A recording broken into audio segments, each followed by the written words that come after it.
അതെ, നമ്മളുടെ പ്രസംഗ മത്സരങ്ങളിൽ, മലയാള പ്രസംഗ മത്സരങ്ങളിൽ പ്രത്യേകിച്ചും നമ്മുടെ മുമ്പിൽ 3 ജഡ്ജിമാരുണ്ടാവും.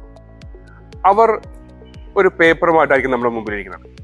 എന്താണ് അതിൽ വിലയിരുത്തുന്നത് എന്നതിനെ കുറിച്ച് നമ്മൾക്ക് പലർക്കും അറിവില്ലായിരിക്കും.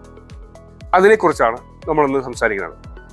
അതിൽ 20 മാർക്ക് വീതമുള്ള 2 കാര്യങ്ങളും 15 മാർക്ക് വീതമുള്ള 4 കാര്യങ്ങളുമാണ് വിലയിരുത്തുന്നത്. 100 മാർക്കിൽ ഏറ്റവും കൂടുതൽ മാർക്ക് കിട്ടുന്ന ആൾക്കായിരിക്കും 1ാം സ്ഥാനം.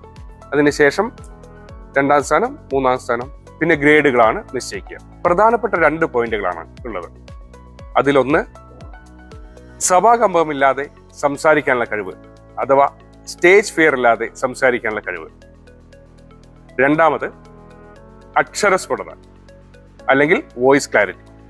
3ാമത്തെ കാര്യം, ഭാഷാശുദ്ധി. 4ാമത്, ആശയസ്ഫുടത. പോയിന്റ്, സന്ദർഭത്തിന് അനുസരിച്ചുള്ള ശബ്ദ നിയന്ത്രണം.